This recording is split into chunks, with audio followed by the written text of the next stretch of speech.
Hey guys, it's Miss Casares. Welcome back again. So as usual, we're going to start with our heading, name, date, grade, and section. You can also add English class or Mrs. Casares English class. Then you leave room for your title or topic, followed by your objective, and then your I can statement. Your objective is to analyze the structure and use of irony in a sonnet. And your I can statement is, I can create a rhyming scheme. That's what our focus is going to be today, guys. So the first thing we're going to do is we're going to read the poem. Again, our poem's name is Interflora. It is a poem or a sonnet that's written by Susan Hamlin. Here's some background info on her. Interflora is a sonnet written as an email. The poem begins with the email addresses of the speaker and the person to whom he is sending a message. Readers familiar with the love sonnets that Elizabeth Barrett Browning wrote to her husband Robert Browning may recognize a certain humorous or ironic connection between this sonnet and those earlier works. Susan Hamlin is a London-based English teacher and writer. Hamlin has published 2 collections of poetry, The Only Thing Untouched and Quiet Myth.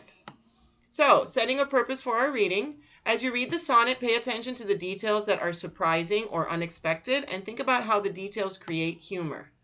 So here we have our first stanza, and then we go in to analyze the structure. Annotate. Use the symbols to mark the meter of the sonnet. Use the letters of the alphabet to identify and mark the rhyming scheme. Remember these symbols, guys? We talked about them. This one is when the syllable is not stressed, and this one is when it is stressed. And then remember, you start with the alphabet from the beginning, A, and in the rhyming scheme, you have to remember to look for the end rhymings on each line. Once you've done that, it's time to analyze. Does Interflora follow a traditional sonnet rhyme scheme? How do we know that? We have to investigate a little bit. We have to look up the video from last time that I had, and I talked about the different traditional sonnets that exist. In English sonnet, and then you have the iambic pentameter, there's also different sonnets from different parts of the world, so you need to compare if this sonnet is a traditional one or not. And you can do that also just based on the definition of what a sonnet is. Remember, it tells you how many lines it carries and everything that goes into that. Once you guys are done with that, you go into analyzing the irony of the poem or sonnet. Annotate. Highlight at least 3 examples of humor in the sonnet. When we talk about humor, we talk about something that's funny or something that she's making a joke at. Then we analyze. Explain how the poet uses irony to create humor.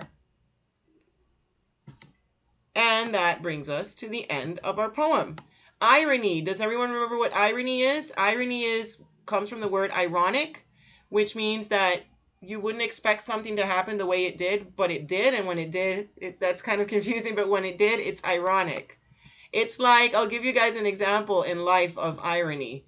You're on the corner waiting for a cab, but none of them show up. How ironic. When you're waiting for one, there's not one. But then all of a sudden, you get a ride from a friend and you run into 5 taxis on the way out of your neighborhood. That's ironic. Like you didn't need one, and they're there, and when you did need one, they weren't. So that's a little bit of an example of what irony is. Also, I thought it would be good to show you guys what the rhyming scheme looks like again. The rhyming scheme is a pattern that is created at the end of the lines of poetry. So when you have to do it right now with the textbook, you can see an example of that. Remember that this has to do with the last word in each line. They have to rhyme for it to follow a rhyming scheme. Mary had a little lamb, its fleece was white as snow, and everywhere that Mary went, the lamb was sure to go. Lamb and snow. Lamb and snow.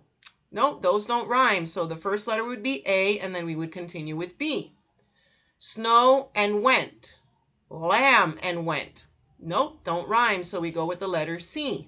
But look at this. When we make it to go, snow. Go, snow. So since these 2 rhyme, and even though there's a line dividing them, we're going to put B again. So the rhyming pattern for this nursery rhyme is A, B, C, B.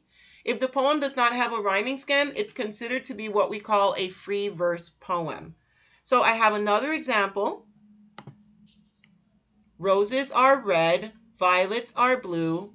I'm out of my head with thinking of you.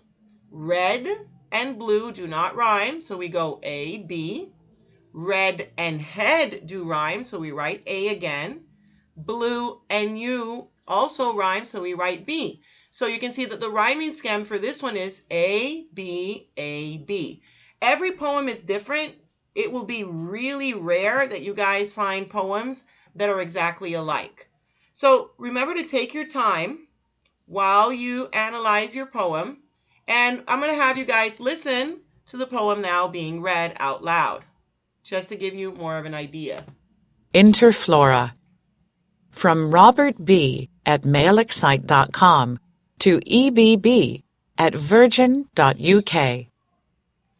Please find herewith as proof of my esteem a customized, fresh, virtual bouquet. For scent, please click on cellophane and press Control.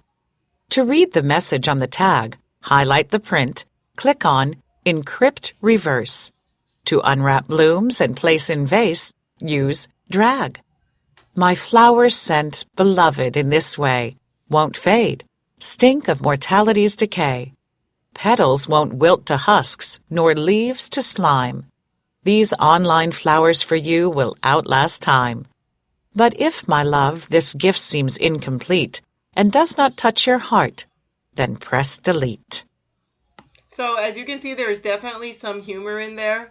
You just have to take your time and really think about it and analyze it to the point where you are 100% certain of what you're doing. All right, guys. Well, was I even? Yeah.